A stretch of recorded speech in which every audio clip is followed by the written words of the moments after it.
Yes. Also in the studio is George AEC. George AEC is Director of Communications for NADMO. Mr. AEC, good morning. Yeah, good morning, Lantam. How you doing? I'm good.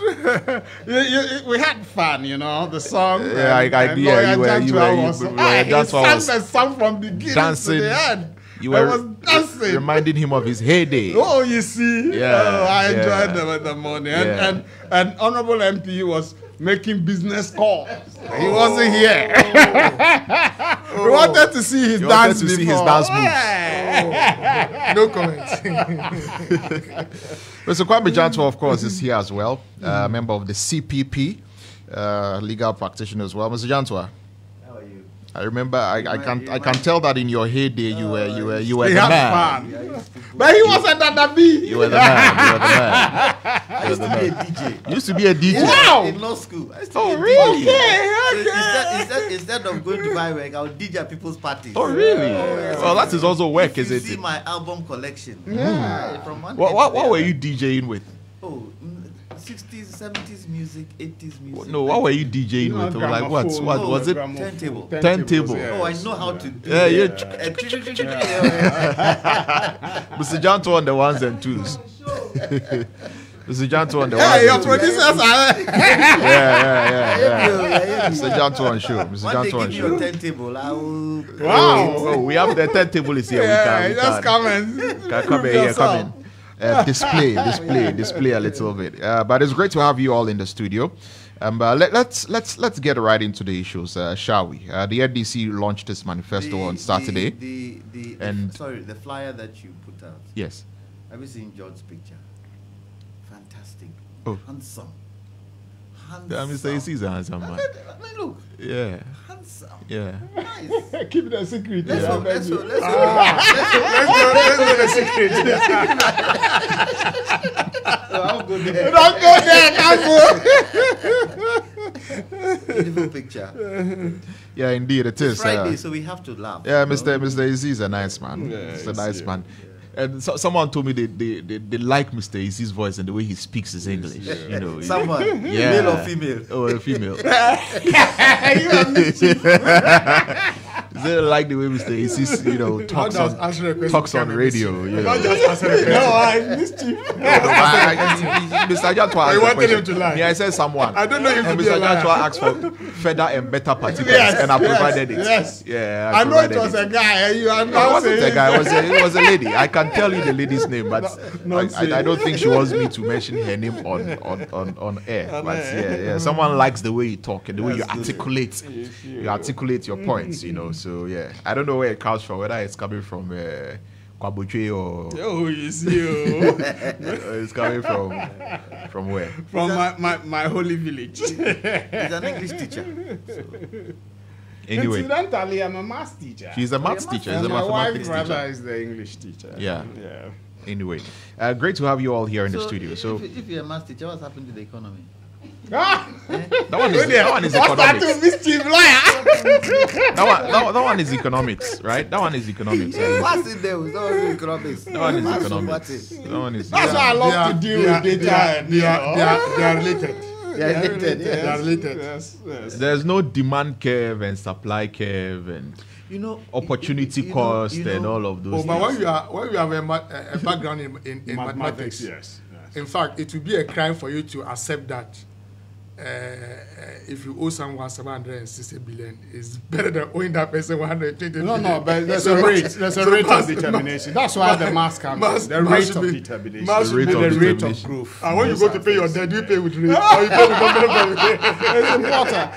I tried to do economics at the master's level. When I went for the interview, after that, they say, yeah, you're a mathematics guy. It's possible to transition, but do your mathematics. So go do the masters in mathematics, which means a kakakra. A kakakra, you're economist. A kakakra, but you are here. The NDC launched this manifesto on Saturday. Mr. Janto, let's get into the issues so that we don't get too carried away. Right, this is a good issue too. The NDC launched this manifesto on Saturday. Lots and lots of promises in the manifesto. And after they launched their manifesto, of course, we've been asking the questions about the things that are in the manifesto. They had already earlier accused the MPP of taking or putting in their manifesto some of the things that they had already said that they were going to do. But of course, the 24-hour economy featured. They talked about what they are going to do for first-year students at the university. They talked about what they are going to do to deal with corruption, among other things. Honorable Abdulaziz, let me begin with you on this. You believe this is the blueprint to, as you say, reset Ghana, and Ghanaians they've regretted using trust that word in it. now. Have they? Which word? Have they? I don't think they have. Which word? Resetting Ghana. Why do you think we have regretted? Lantam, let me say good morning to you and good morning to my colleague panelists and good morning to your listeners out there. The NDC and President Mahama have promised to reset not just the economy of this country, but the governance architecture of our country. And our colleagues on the other side saying that they want to upgrade. Now, you just have to ask yourself, if we're going to upgrade the status quo where we are now, where the thing will be, do we want to upgrade our debt from 760 billion Ghana cedis to whatever number? Is that what we want to upgrade? That a government has pushed our debt stock from 120 billion Ghana cedis, right from 6th of March. 22. Oh, as at December, it was 120. The 2 billion comes from the time, as at the time they were in their first budget in March in 2017. But go and look at the Auditor General's report, and you know that as at December, as at December 31st, our debt stock was 120 billion. And that would have been from independence of March 1957 to December 31st, 2016. So for well over 60 years, the debt stock of this country was 120 billion Ghana cedis. This current regime have moved it from 120 billion to over 761 billion in just 7 years. Mind you, when they say it is 761 billion, and they claim that the debt to GDP is around 79 to 80%, that's not even true, because we have always accused Ken Oforiatta when he was at the ministry, and that's what Dr. Amin Adam is also doing. They do what they call the below-the-line items. They exclude the Dachi bond, which was the Get Fund bond that they went in for. They exclude ESLA PLC bond. They also exclude a lot of debts, including Sino-Hydro. If all those were to be captured into our debt stock, you should be hitting around some 800 to 900 billion Ghana cedis. Almost a trillion Ghana cedis. And so the debt to GDP stock is almost close to 100%. So if we were to upgrade from where we are, I don't know where this country would be. President Mahama, like I said earlier, wants to reset this country. He wants to reset our economy. And when he talks about resetting, it means that President Mahama and the NDC wants us to depart from the chronism, from the state capture, from galamsey, from the economic mess, to a situation where we can invest in public infrastructure, offer decent jobs to the Ghanaian youth with decent pay. So that's what President Mahama means by calling for a reset of this country. The call for a reset of this country is to the heart and soul of this country. That is what every young person, every well-meaning Ghanaian is yearning for. We want to see a country where, if you remember when President Mahama and the NDC were in power, we were doing CAPEX, capital expenditure, of about 4.5% of GDP. So when President Mahama says that he wants to, under what we term the big push, invest about $10 billion in the next 4 to 5 years, it is doable. Because even if you look at the track record of President Mahama and the NDC, 4.5 CAPEX to GDP, even currently where our GDP is projected to end at 1 trillion Ghana cedis, that means that annually we are looking around 450 billion Ghana cedis. The current regime, their capital expenditure to GDP is barely about 1.5%, and that even includes free senior high school, because they see free senior high school as a capital expenditure, with the simple reason that it goes beyond just one accounting, one fiscal year. And so even if you were to discount free senior high school, I'm not sure they can even do 1% of capex to GDP. The manifesto of President Mahama and the NDC, we have what we call the prominent or the outstanding policy proposals. First amongst them would be the 24-hour economy, where President Mahama and the NDC is proposing that in order to rebuild our economy, in order to recover from the economic mess in which we find ourselves today, we will need to work beyond the normal 8-hour shift that we do, where we go to work at 8 and close at 5. President Mahama and the NDC says that in order to grow our economy and offer decent jobs to Ghanaians that would earn them a decent income, we will need to do what we call the 3-hour shift system, where we would encourage the private sector especially to take advantage of some environment, some conditions, some incentives that the NDC government would provide so as to work beyond the normal working hours. Some say it is not possible. Some say it is already in existence.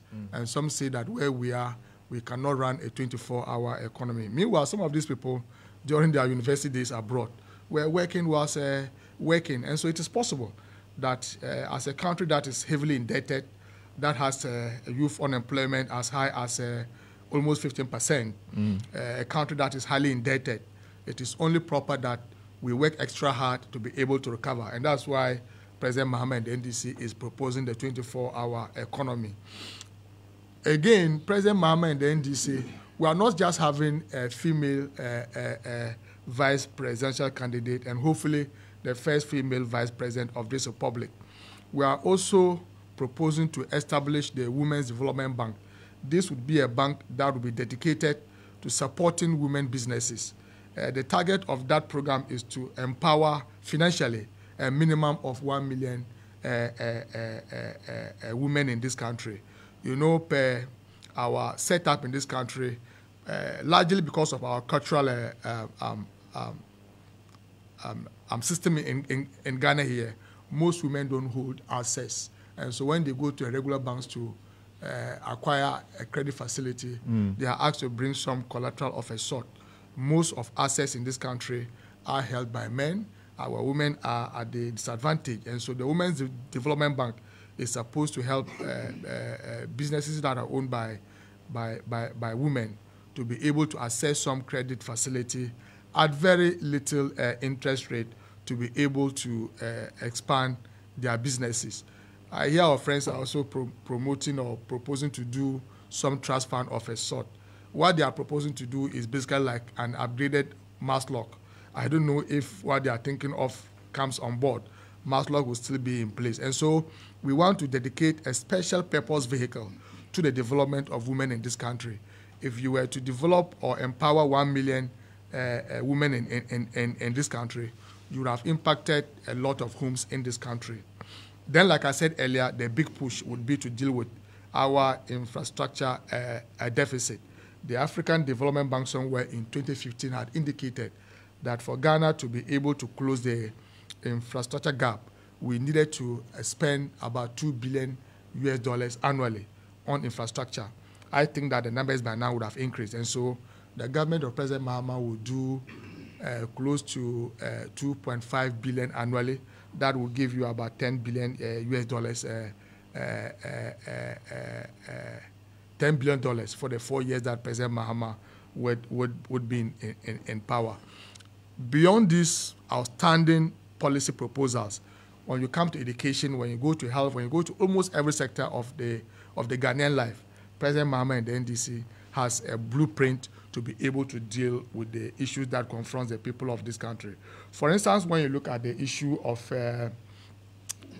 education, President Mahama is proposing what we call the no-fee stress, where all level 100 students would be given some support. Their admission fee will be taken care of just to allow them to enroll into university. Sorry, not just university, all the tertiary institutions, either university, polytechnics, or the training colleges, because the numbers that are unable to take up the admissions simply because they are unable to afford their first year school fees is huge. And so through the no fee stress, the President Mahama and the NDC would give a relief to young Ghanaians in this country. Then from first year, the student loan plus would kick in for those who wish to continue but unable to cater for their fees and other expenses. And then we're also proposing, like we've done in the past, to review the free senior high school. We will review it. So you are going to cancel it? No. So you are going to collapse it? Those are people who probably don't understand the differences between review and cancel. We think that we should improve the free senior high school to be able to make it more responsive to the needs of the Ghanaian people. Why? The NDC can claim to be the pioneers of the free senior high school. Under President Mahama and Professor Nana as education minister, we ruled out the progressive free senior high school. I remember even Napo coming to Parliament and indicating that we're owing some money in respect of the progressive free senior high school. In any case, why? The free senior high school that they are boasting of today is captured in our constitution. The NDC birthed the 1992 constitution, so it is the thinking of the NDC that is being implemented in full swing, but we think that is being done in a very irresponsible manner. We would be able to, the NDC would transform, would review the process, like I said, to make it more responsive to the needs of Ghanaians. We think that it should be targeted, that those who are unable to afford should be assisted. And we're also saying that we should include the private senior high schools in the program. And so there are a lot of, when you go to almost all the sectors, education, health, tourism, ICT, we have specific policies that we have proposed that will redeem this country. We think that where we are today as a country, we need someone who will redeem us. But you see, Lantam, the problem is not just about the promises. The problem is also about the person who is making the promise. You know, you can have the best wishes for this country. You can have very lofty promises, but the trustworthy, whether Ghanaians will trust you or not, the credibility, the honesty. You can have a glib talker who just comes to promise whatever he wants to promise and go away, but whether the person has a track record. So when President Mahama says that he would invest about $10 billion within the next 4 to 5 years to improve infrastructure, he has a track record that speaks to it. He has a track record that speaks to it. The big push. The big push. Why? We have public universities that were established under the NDC. The University of Health and Allied Sciences, the University of Renewable Energy, and then the University of Environment and Sustainable, the one in the Eastern region. And so when we say we'll do a $10 billion investment in infrastructure, the University of Ghana Medical Center, the Bank of Ghana Hospital, we are looking at the expansion of the ports. We are looking at the expansion of our airport. And so we have that track record. But in all of this, how are you going to fund all of these big push agenda projects like that I you said, have? Considering where our economy is, you began talking about our debt, right? You began by yes. talking about our debt and where our debt is. You know the economy is in distress. Raising funds for government has become very difficult. We don't have money. Very genuine so where do you get money from? Very genuine question. So that's why we are modest. You see, like I said earlier, under President Mahama, from 2013 to 2016, capital expenditure was 4.5 to GDP. If we were to translate those same numbers into our current GDP, that will give you an annual expenditure on capital expenditure of about 450 billion Ghana cedis. In dollar terms, that gives you about 3 billion. And so we are not saying that we will do 3 billion annually. So that's why we are cautious and we are looking at just 2 billion Ghana cedis. In any case, you don't need to burden the taxpayer for all the 10 billion Ghana cedis, because the 10 billion, some of that amount would be into commercial infrastructure.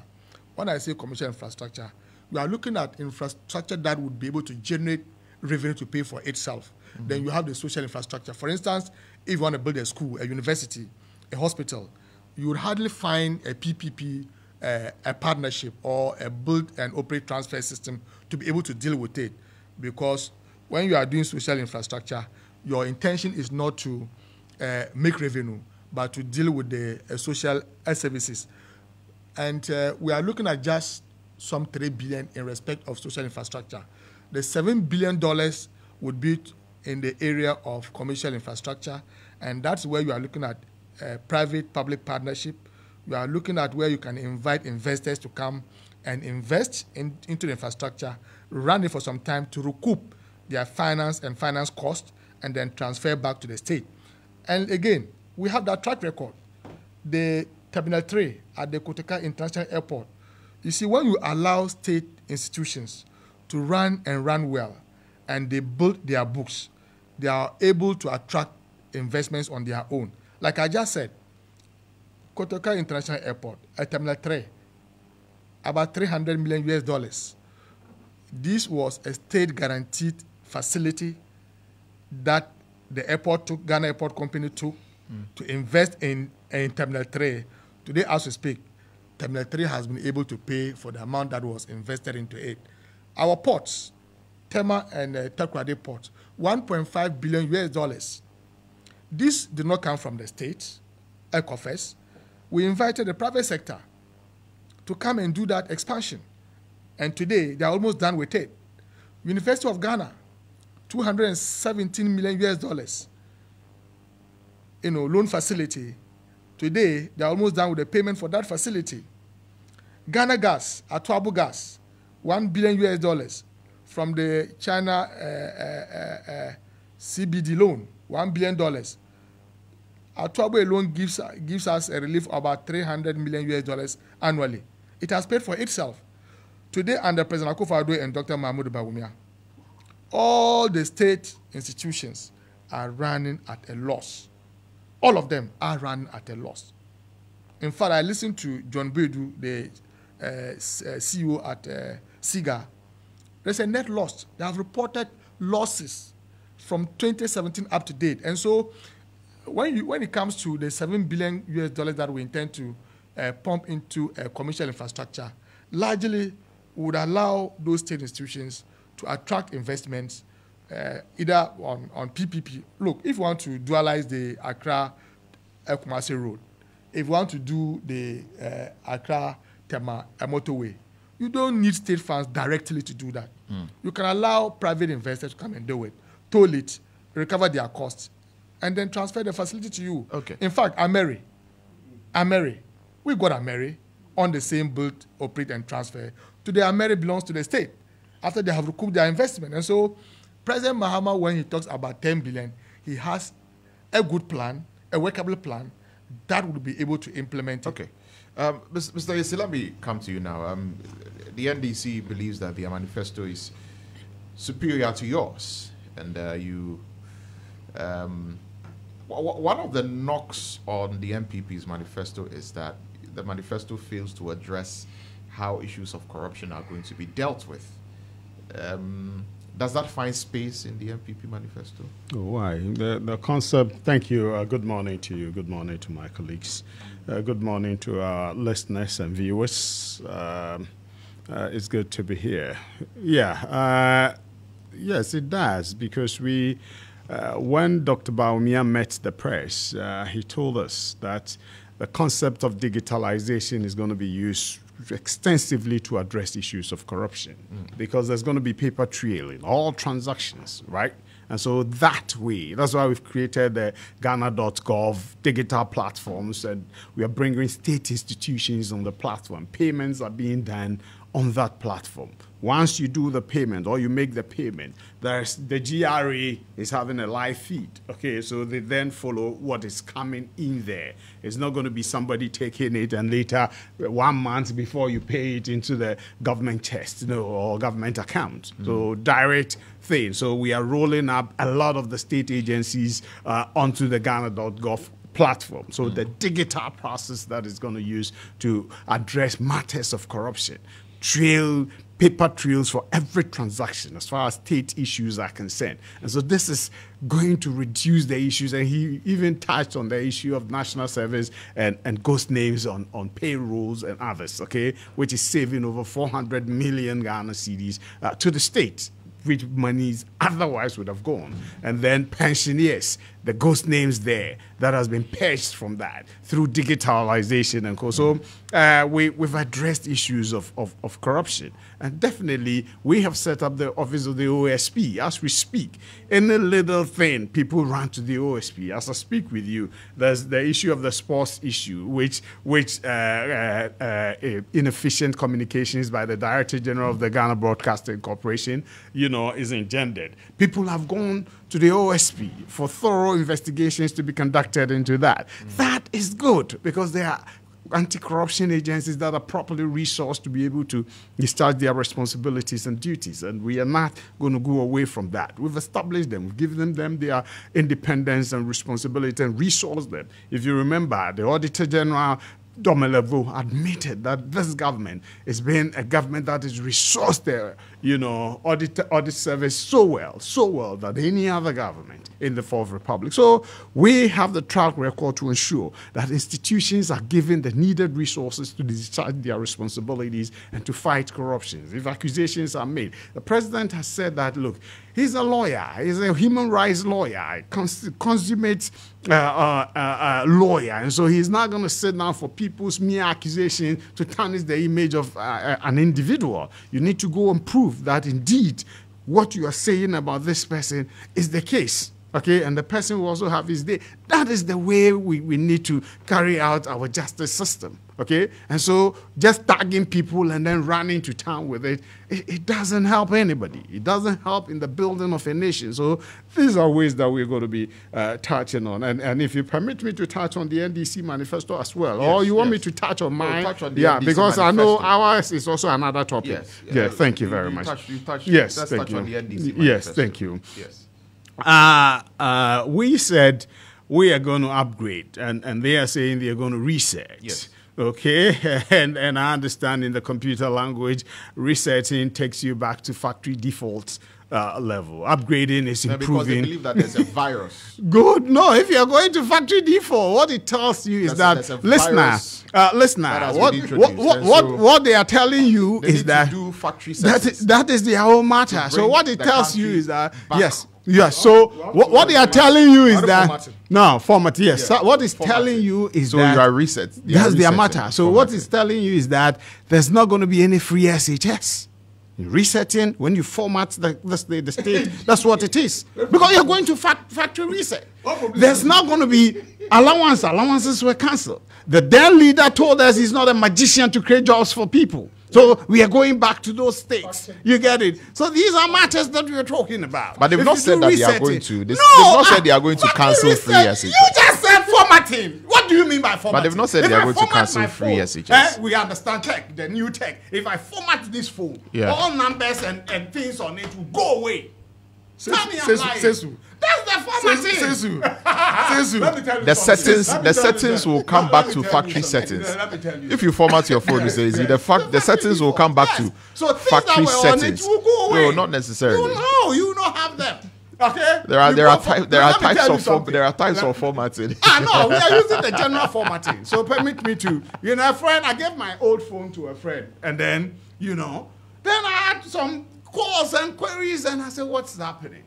I was trying to be good. And he said, not knowing I shouldn't. So a friend told me, you should have formatted it before handing over. I said, but it's been there for like 2 years. So I felt, you get it. So things I will not engage you on you get that. No, please. I was here. You just take your notes, okay? I've taken notes when you were speaking. Okay, so so these are matters that we need to. So that is what we're upgrading. Look, if you are upgrading at 761 billion CD debts, what it tells you is that you're not going to, add on. Upgrading means it's going to go down. Okay? That's what it is. You put in measures to make sure that the debt situation gets better. Okay. That's what upgrading is. Are you listening? That's upgrading. Okay? The situation gets better. That's what it is. But they say, but they say the upgrading is an, and I'm reading this quote. Upgrading is an upgrade of corruption, an upgrade of debt, an upgrade of economic mess. That is an upgrade of. This is what the NDC That is what they are saying. That's why I'm also here to speak. So if they are going to upgrade, they are going to an upgrade of state capture. No, an upgrade of galamsey. That's so they have the right to say that. I have the right to tell you what we're going to do with the upgrade. Free SHS is there. And their research shows that the most popular thing with the Ghanaian people is free SHS. And that's why they decided to claim it. When he had that Kempinski encounter, he was claiming it. Okay? I was teaching. Then, you tell me, if a student has a fee of about 400 cedis and you pay 38 cedis, that's free education? You think that that child will still go to school? Come on, let's get serious. How many people, they should give us the data, the number of people who added on to admissions in schools, okay, because of the progressive free SHS. They should give us the data. I can give you data on people who added on to school because of free SHS by Nana Addo Dankwa Akufo-Addo, Dr. Bawumia. It moved from 800 to about 1.4 and counting, okay? Data is there. Tell me how many students went to school because there's progressive free SHS. You don't have it. And they didn't even pay. That's Napo said. So these are, then we come to our so-called flagship 24-hour. You see, when I meet them, he's giving good explanation. Some people, even President Mahama himself saying, Lawyer Janto, I get ready. There's going to be a discotheque DJing request for you. So there's going to be 24-hour discotheque. Okay? So he'll go and DJ. He'll get DJ. At daytime, you go and do law. And then nighttime, you go and do DJ. He will do DJ. You get it? Look, what are they talking about? Let's put it in a context. I've said elsewhere, when they say 24-hour, it's not all the facets of the public space. It's the factory, manufacturing, industrial sector. That is what? Because demand is demand-driven, okay? And so, if people, when I was growing up, my uncles working at Akosombo Textile and GTP and Vaku, when I visit on holidays, you know, by 6 o'clock, they are out, bus comes to pick them, and they go. They come back 6 p.m. Then another batch moves. You get it? That's how, you know. So when they were building Commander, ask anybody in Cape Coast. I was one of the people so excited and on radio openly thought it was a good thing that they were doing. Ask anybody in Cape Coast. I thought, and I explained the concept of the shift system that is going to happen. Young people within the Cape Coast, Yamranza, Mankesim Enclave are going to get jobs in Commander. Okay? Ask anybody, ATL FM, Eagle FM, and go. When I went there, those were my points. I said, oh, that's a good thing. Industrialization is important.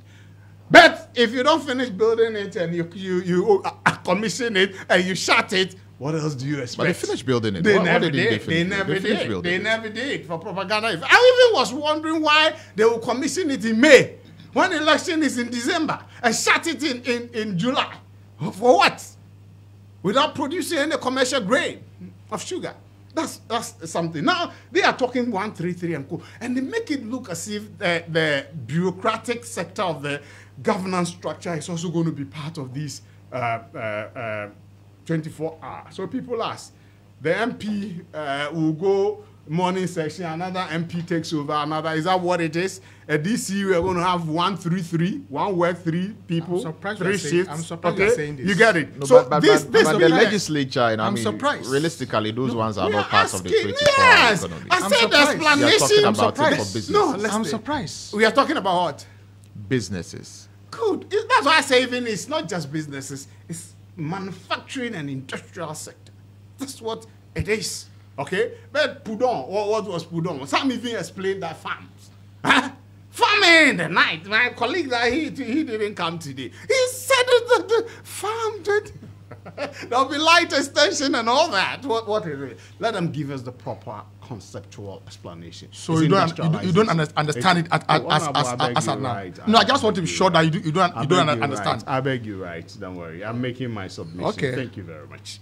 So these are matters that we need to be looking at. Let them give proper explanation. They made a mistake by not giving the narrative from the get-go. okay, a coherent, cohesive explanation for that 24-hour economy that they are proposing, in which they say they will need some time for honeymoon. You know, he said that. So those are matters that we need to look Mischief. at. Now, now we come to the university admission. It's fantastic. Okay, it's fantastic. I support that. You get it? I support, you see, anything that progressively will help the Ghanaian student or the Ghanaian child must be endorsed. Okay, I love it. I tell you, some people are prevented from having tertiary education because of admission fees. You get it? It is true. Free SHS, that's why free SHS has been so massively successful. I'm happy President Mahama is now reforming and accepting the bold challenge of Nana Addo and his vision, and Dr. Bawumia's vision, that it is possible to do what you set your mind to. Okay? The possibility mindset. When you met him, he told you that. Now, because he said, if he had 2 billion, he was not going to spend it on free SHS. President Mahama said that. Huh? He said if he had 2 billion, he said free SHS was a scam. All of them. But today, because it is one of the most popular policies, they are now trying to associate it. Say if you cannot beat them, join them. And he's joining us now. So it's good. Now, the issue is, now listen, he touched on the fact that when this goes, then people ask, what happens after the first year? Then he says they will go for the student loan. Student loan trust that has been solidified by this Dr. Bawumia and Addo administration. Okay, he is now saying the young people then will depend on that. That is a plus for this government. You get it? Okay. So rounding up, let me round up. I think it's a good thing. That policy, I think, is good, but we need to see its continuation and go and how beneficial. You know, now we are doing the student loans trust. This thing is without a guarantor. You get it? Because your Ghana card is a policy that they deliberately stifled. When they got power, when Kufuor started it, they came in, deliberately stifled this progress. Deliberately. They don't like it. Free education and national identity, the NDC is an anathema to the NDC. Are you sure? They don't love it. Deliberate But stifling. the NDC government started with the NIA. They never started. Who started with which NIA? When Kufuor started this thing. But when the NDC came into office, Yes. I mean, they they had the office there. well, and they were doing what we call in Akan Kukwasa. But you can't say that when the they NDC finished, was not how many? interested No, in they were doing- not committed. If they were doing it. committed, I mean, you the can't say professor that. Dumont and You can't say the that. professor who was in charge was a very hard-working George, professor. you can't say But that. they deliberately stifled You know him. what happened And with then the GPS NIA. You address know and what all happened that. with the What happened NIA. with it? But a lot of even It's a deliberate thing. Oh, But thank God we came and we've gotten over Mr. 18 million Ghanaians registered and rolled on to Mr. the Jantua, NIA. let me Going bring you- forward, election very well. register will be there. Mr. Jantua, you have So, the... NDC, we wish you well. But you they, have they, the you know, they attempt to copied a speak. lot of things from us. They say you rather copied. No. Mr. We Jantua... wanted, they wanted to launch before they get copied. You see, Lantam. Let me Lantam. I'm sure I'm going to get time to rebut. You get time. Some of the You get time after we hear from Mr. Jantua. Yeah, Mr. Jantua, let's hear you. You have the floor now. You have the floor now, Mr. Jantua. Mr. Jantua, I've put off their mics. Their mics are off. I'm hearing them. But their mics are off, please. Gentlemen, please allow Mr. Jantua to make a submission. Hello, George. George, let Mr. Jantua make his submission, please. Yes. Good morning to our listeners. Good morning to my fellow panelists. The proof of the pudding is in the eating.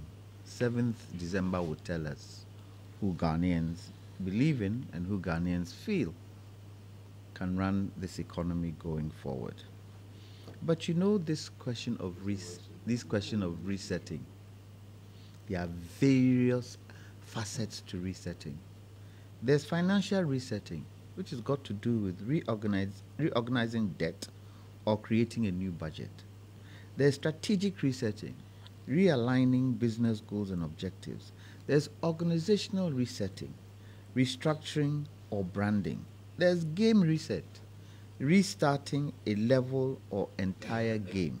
There's character reset. It's got to do with reinitializing character stats or progress. Then there's environmental reset, restoring ecosystems or natural habitats. There's social resets, rebuilding relationships, community dynamics.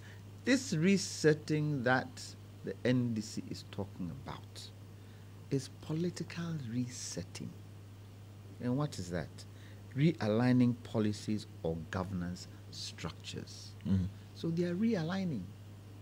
They are not changing anything new. They are realigning what hasn't been realigned and move forward. But the MPP says we need an upgrade. That is what? Upgrade of what? An upgrade of the already existing good things that their government has done. So give me an example. Well, an upgrade of the digitalization drive, improve it, make it better. Let me give for you one. Let me give you an example. The education system we have today is not fit for purpose. So they want to upgrade it. Upgrade? Yeah. Upgrade? Yeah. So far as I'm concerned, I'm not talking about NDC, MPP. So far as I'm concerned, the education system should be abolished and the 7-year system should be brought back. The sixth form. I don't understand system. how. I don't understand how. Students who go to school 1, 2, 3 years, and after that, if they don't pass, they are thrown off. Well, they can always rewrite. Oh, come on. And how long does that take? You know what the 7-year system does? It matures you. By the time you get to Form 1, by the time you get to Form 5, you're a much, much, much mature person. Getting into sixth form, you are getting yourself ready to go into university. The system we have today does not help our children. Does not help us in any way. In terms of even the curricula that we are moving. Look, I took my A-levels to law school in London. Can you take the results here to schools abroad? Can you? The WASI? Yes. Can Yeah, you? you can. And it competes. Yeah. competes There are people who favorably. go to universities Give me an outside the example. country, Give me you know, an with example. their WASI. Listen. He had straight first class. How many get first class? You said How many get first class? In my days, a lot of my mates took their A-levels to schools abroad. How many? Yeah, but over here you can take, if you have good WASI, you can take your WASI. Good WASI. What is Yeah, the good you WASI? can. And how many? What's the aggregate? But your days, how many? Oh, plenty. Ah. Plenty. A lot of my schoolmates, when we finished Form 5, 6th form, they were off. I think we should look at our education system. It is not working. But let me ask the question. Both manifestos have talked about private sector, offloading onto private sector. Which private sector are we talking about? Which is the private sector? Have they identified a particular area of the private sector? Yes. Which ones? Have they named it to us?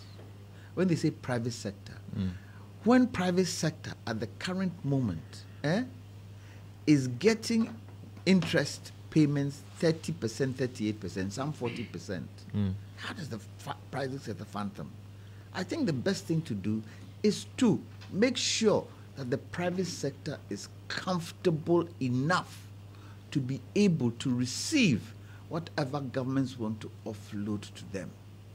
Tell me, is the private sector really creating the jobs we are looking for today? Are they? Are they being able to absorb the masses of youth finishing university? So what are they aligning onto the private sector? If you don't get the private sector realigned, the private sector capable of being able to hire people where their businesses too are doing well, how do you realign it? Or we are talking about political private sector. Is what we're talking about. Because it happens in this country. Political private sector. Yes. Which one is that? Yes. When MPP is out of power, all NDC, MPP businessmen, they go off. When NDC come in and they're out of power, all NDC private sector people go off. They don't use them anymore. Oh yes. I lie? Chief, I disagree. I lie?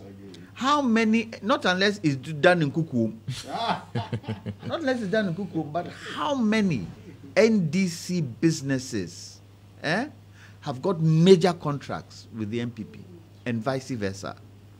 How many? Name them for me. Let me see. You go into hibernation till your party comes, then you get up. After we in the CPP, they forget it, crap. Because we haven't been in power for a long time. And that kind of system has to stop if we want to pull this country out of the doldrums. For me, the manifestos would work for themselves come the next, 100 days. It's up to both parties. And when our manifesto also comes out, it's up to the parties, their manifestos out, to prove to the people of Ghana that going forward, we would be able, especially, to find the wherewithal to pay the debts that this country has. All right. Because at the present moment, don't say all right. They were talking, I was quiet. Well, I can't say all right to what you are saying. No, but you're saying all right. Your all right means hurry up and finish. You are going to the next topic. That's what it means. I've known you long enough. I've known you long enough. Not unless you think what I'm saying is not making sense. Then maybe. So, all right, Mr. Johnson. It is important. It is important. I mean, I'm not going to criticize anybody's manifesto. I'm not going to do that. That is what they feel can win them the election. 7th December, 100 days from now, will prove whether, yes, they've been able to sell or they haven't been able to sell. So far, some have been able to explain and go into detail. Some haven't been able to explain and go into detail. So let's see. 24-hour economy is predicated on certain things for it to work. It's predicated on energy. It's predicated on transportation. It's predicated on making sure security. Yeah. It's predicated on roads.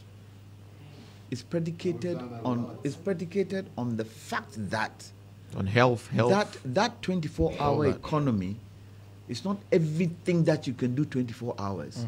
But there are specific things that you can do 24 hours that can help the economy. And for me, that is where the key is. How does this 24-hour economy add to helping the economy? Because right now, Lantam, unfortunately, with what the finance minister told us yesterday, our debt is what? 51 billion. Yeah. 61 billion. And I think there's more, but he didn't add the more. There are interest payments that I haven't added to it. There are bond payments we haven't added to it. Where are we going to find the revenue to offset this, especially with a cocoa sector that is down, a gold sector that is not in our hands, and an oil sector that we haven't done exploration to production in 7.5 years? These are the mainstays of our revenue coming in.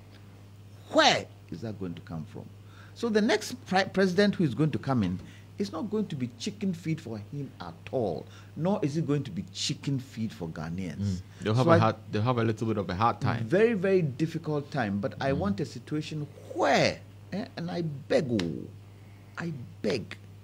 come 2025, 2026, 2027, 2028. Unfortunately, President Akufo-Addo did not do it. I beg, once we elect a president, please let us all put our hands together and see how we get the Ghanaian out of the doldrums we find ourselves in. Because 2025, look at what is happening with food.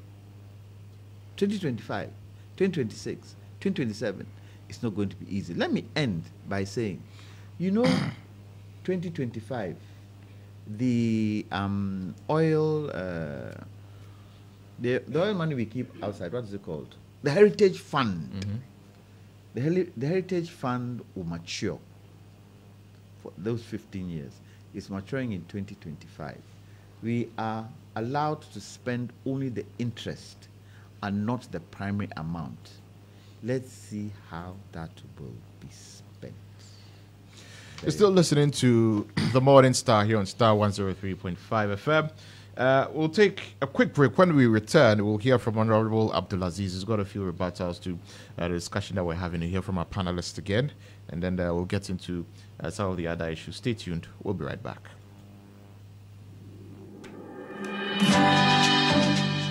It's portable, disposable, and always on hand when you need it. Flora disposable handkerchief fits in your pocket or bag, and it's always ready to come to the rescue.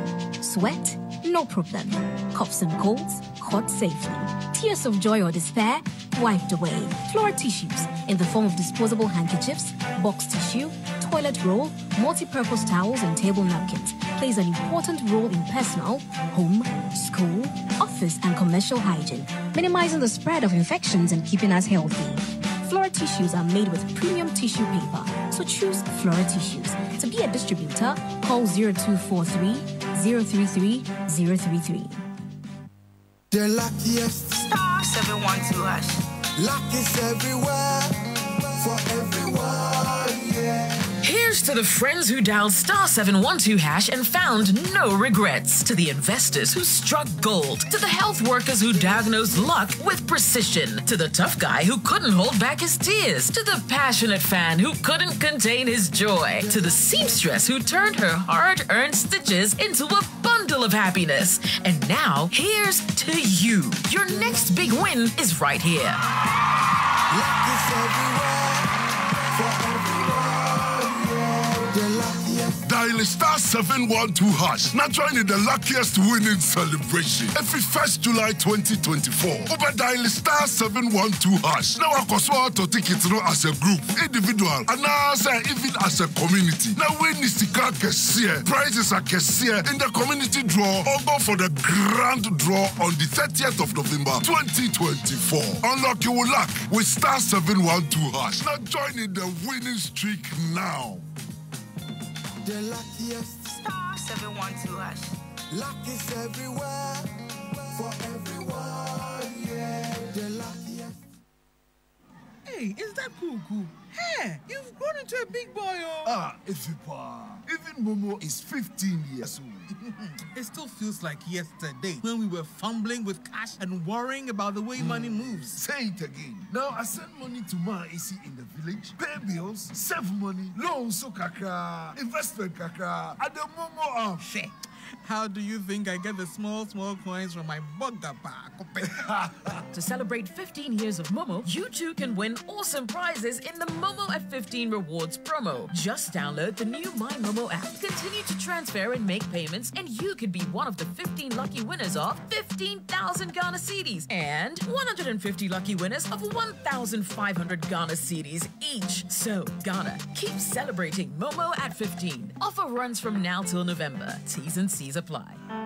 MTN.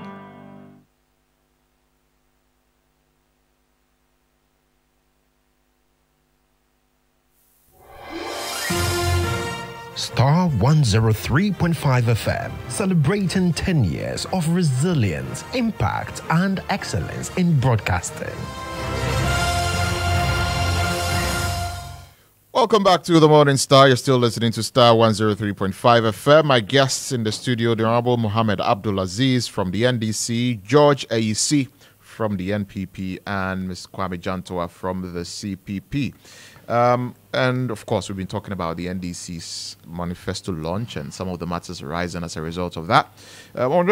Honorable Abdulaziz, let me come back to you. You had a few rebuttals. Let me give you a few minutes to do that. I talked about the 24-hour economy. I talked about the Women's Development Bank. I talked about the big push and many other issues. But also very critical to our governance landscape in this country would include the promise by President Mahama to run a lean but efficient government, where he's proposing to do not more than 60 ministers, and would also reduce the number of staffers at the presidency. Before President Mahama left office, we were dealing with less than 300 officers at the office of the government machinery. Today, as we speak, we are dealing with about 1,200 officers at the presidency. And so President Mahama is promising to run a very lean but efficient government. That would spare us some resources to be able to respond to some of the needs of the Ghanaian people. He also promises to restore credibility and integrity to the office of president.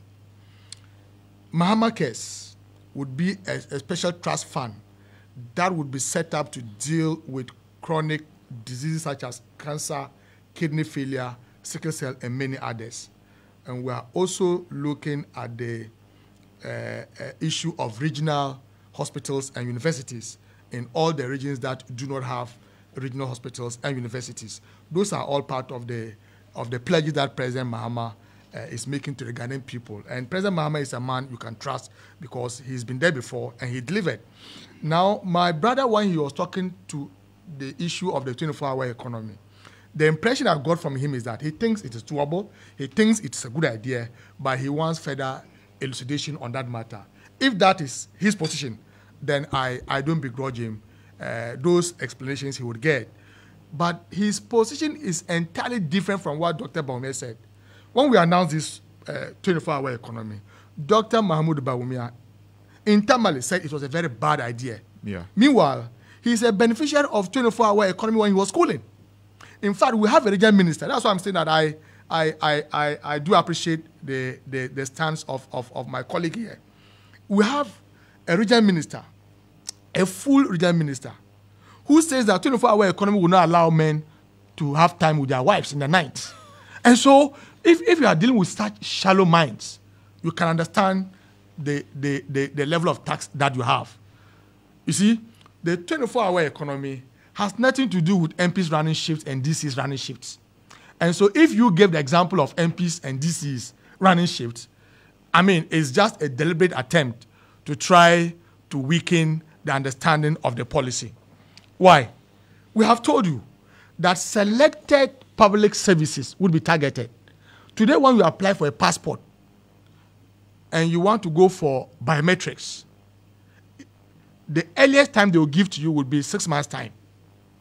What it means is that if we can allow passport office to run beyond the 8 hours that we run for all other public services, they can't be able to fast-track their services.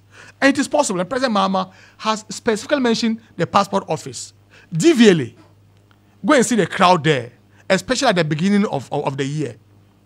President Mahama has proposed to run a 24-hour economy or system at the DVLA. We are talking about the ports.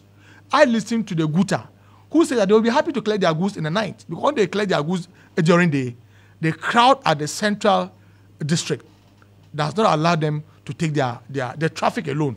It's so huge for them. And so we're looking at the issues, selected public services. But the main target of the 24-hour economy would be the private sector, because the private sector can expand and employ far more than the public sector would do. And we have given examples of agro-processing. So when President Mahama talks about the farmer service centers, that would lead to an increase in productivity in our farms. Linked to these farmer service centers would be the agro-processing factories. The 24-hour economy would affect them because they can be able to run beyond the regular 8 hours to process our farm produce, either for local consumption or for export.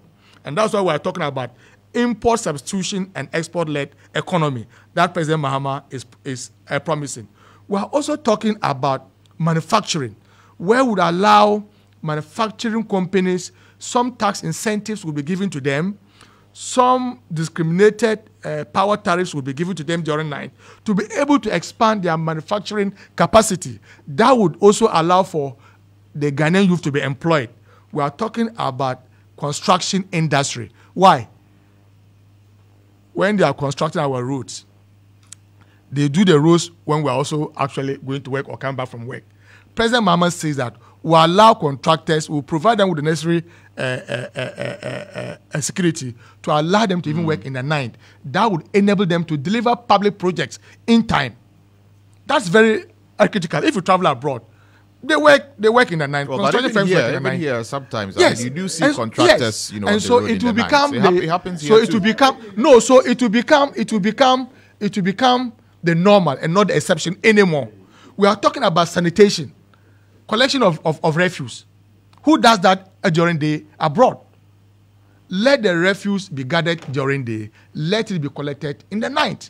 These are some of the selected public services that President Mahama, road construction, these are some of the public services that President Mahama is proposing to deal with the 24-hour economy in the private sector. But like I said, you see, when you ask him about the issue of corruption, in fact, in 2016, apart from the one village, one dam, $1 million, $1, blah, blah, what won the MPP the election in 2016 was issue of corruption, and jobs creation. Today, their manifesto is virtually silent on corruption. When you ask him about how to deal with corruption and how silent they have been, he is talking of the digitalization. Please, have my time. Why? In the face of your so-called digitalization, in the face of you claiming you have digitalized our economy and everything, why? That your digitalization drive did not save us from the ambulance corruption that on the same day, Ken Oforiatta as minister paid for some ambulances. There are so-called 300 ambulances. Today we have less than 100 of them actually working. Wow. Ken Oforiatta paid some companies $77,000 per ambulance. Nana Akufo-Addo's daughter's boyfriend, Okoro, was paid $145,000 per ambulance, whilst their colleagues were paid $77,000. Where was digitalization? Where was digitalization when Dr. Mahmoud Bawumia had to change a condition precedent to a condition subsequent in the PDS? Please. That allowed PDS. That allowed PDS in the face of digitalization. That allowed PDS to dupe this country of about 1 billion Ghana cedis. You had digitalization in this country under Dr. Mahmoud Bawumia. When you spent about $58 million in Cathedral, how did digitalization stop that? No, there's corruption in it. What is the corruption? So when you pay somebody $77,000 for ambulance and pay the president's daughter's boyfriend $145, you have not refuted that. Please, you have your 10. You have your 10. Just keep quiet. Why? And Cathedral. Dr. Bawumia, the digital man, paid $2 million for a sky train that never came.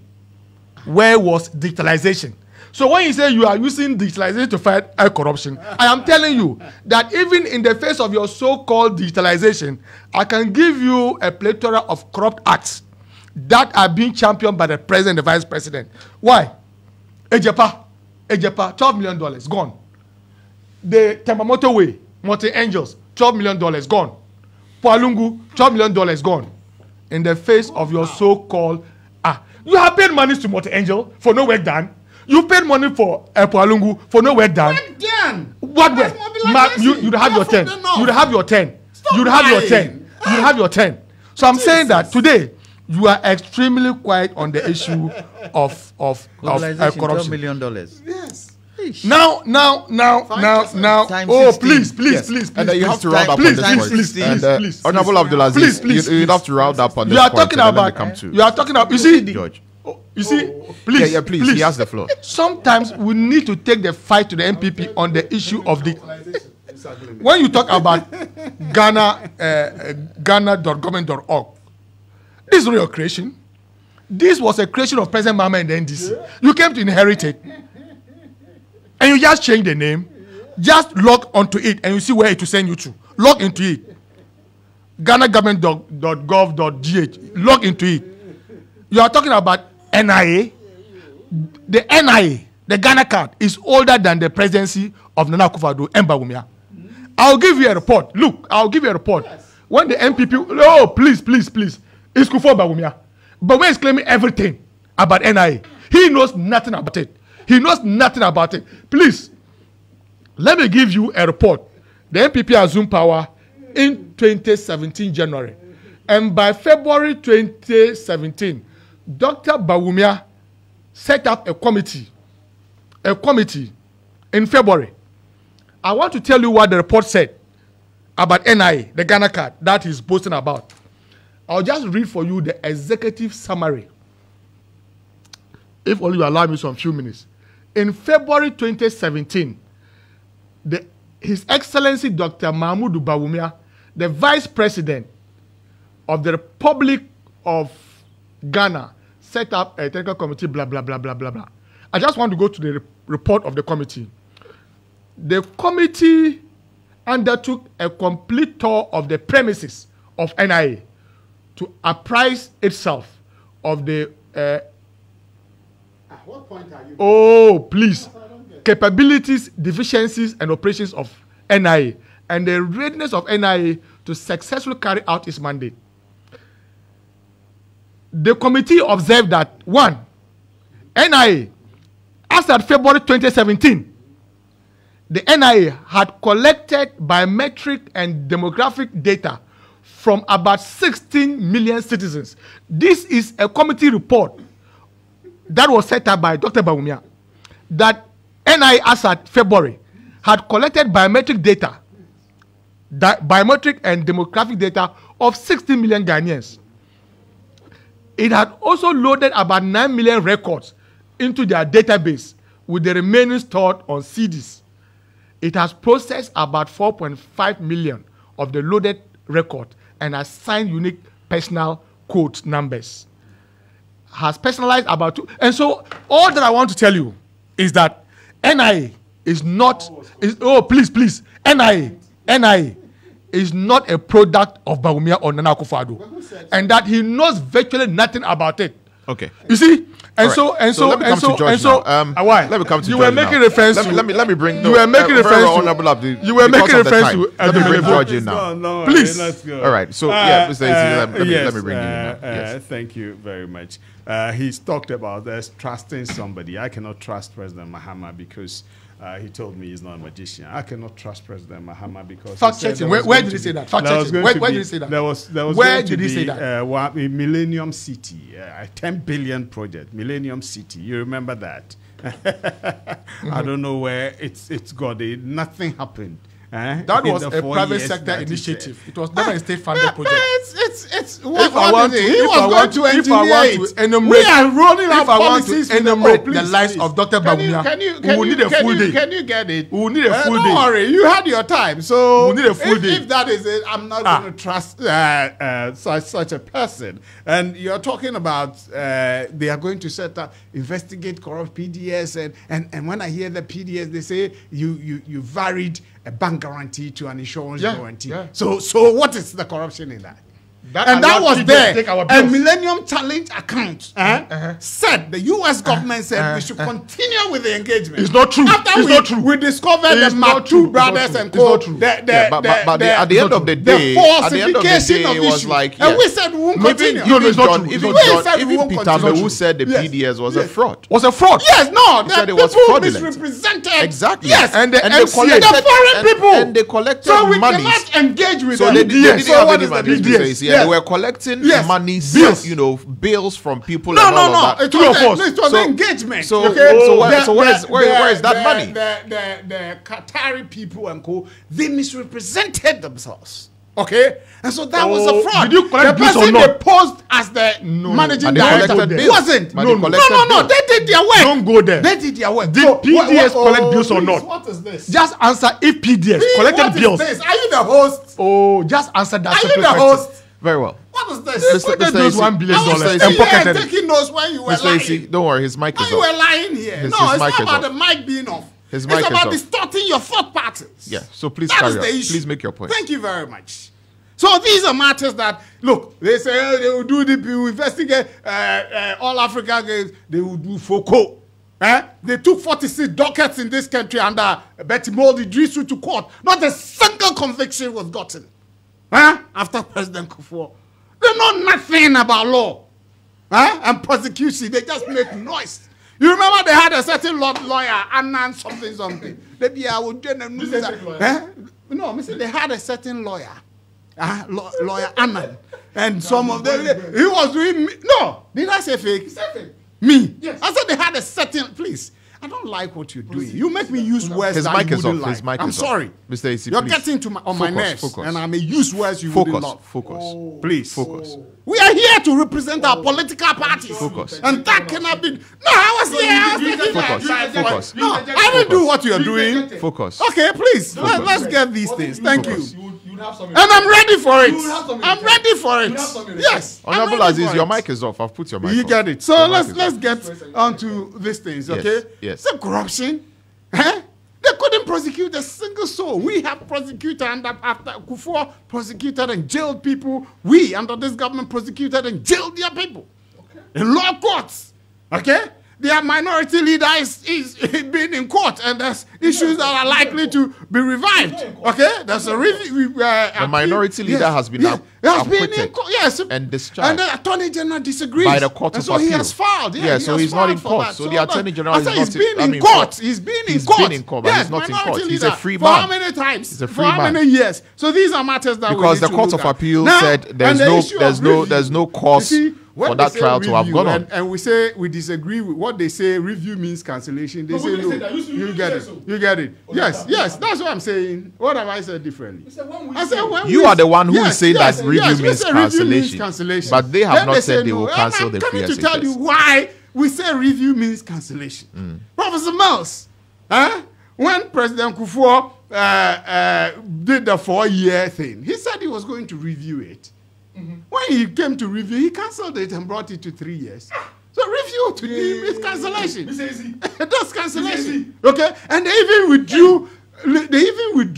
The free light bills and co that Kufuor administration had given to schools. That's it. They restored it. But Professor Jena now students were paying utility bills. Students? Yes. Go check it.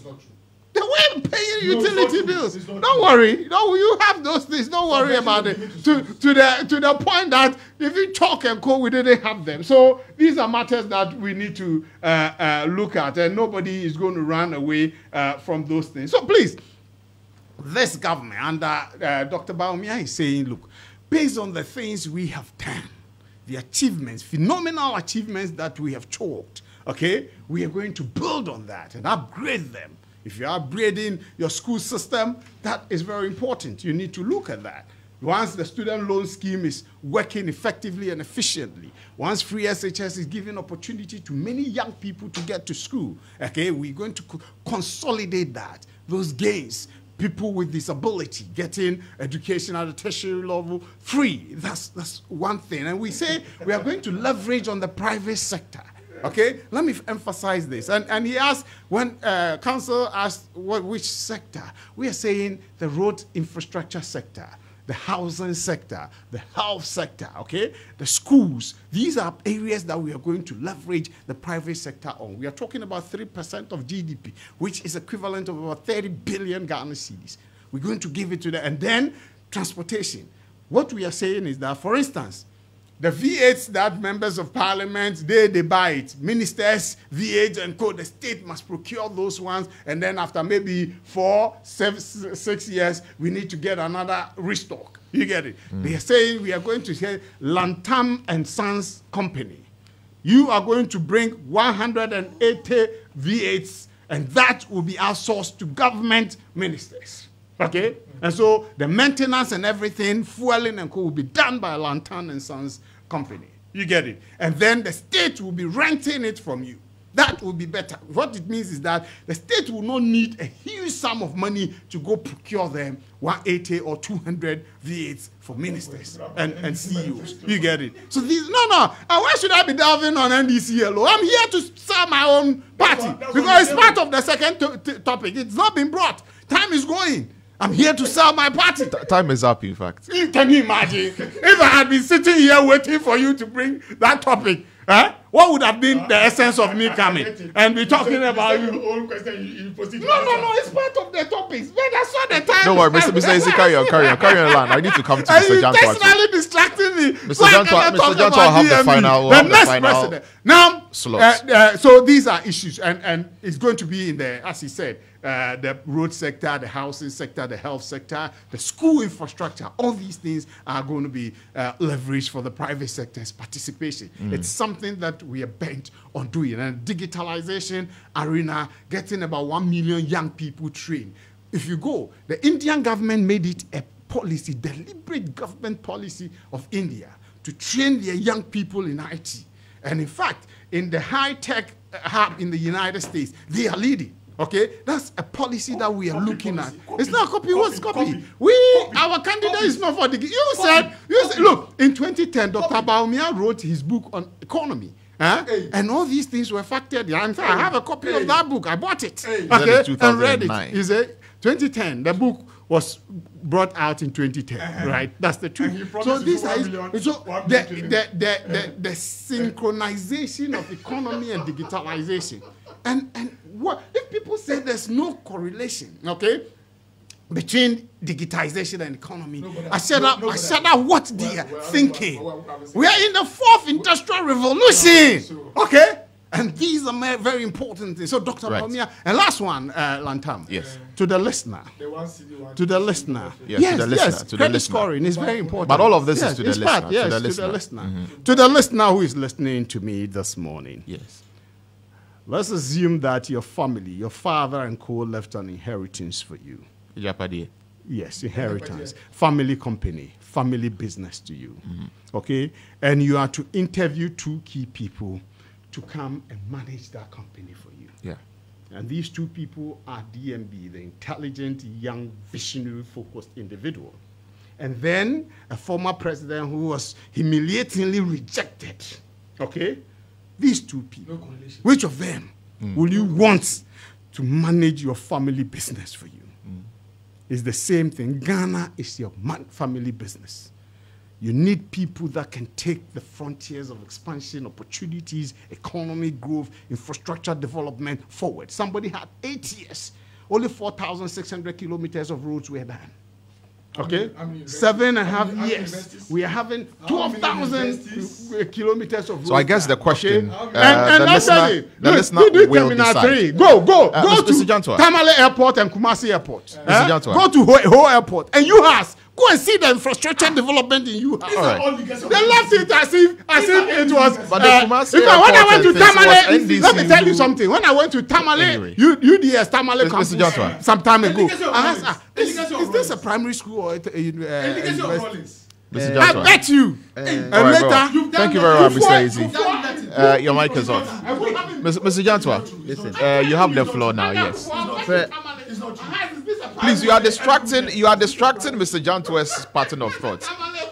Your mics are off, but your voices are too loud. Please. Mr. Jantua. President Mahama.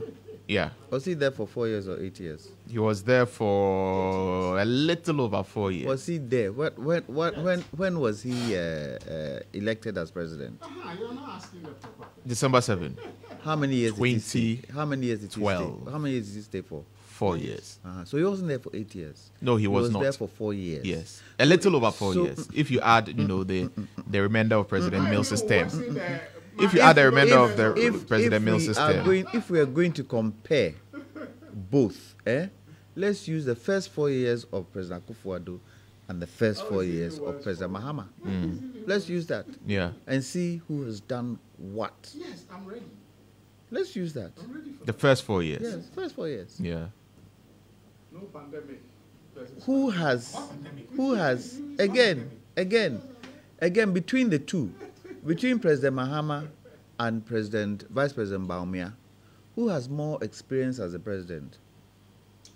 Who is the one coming in to learn on the job? Which two of them? If I'm going to use George's analogy. Yeah, he said, who will you trust to trust? manage the family business? Who has been there? Who has driven the car? And who crashed the car? Wait.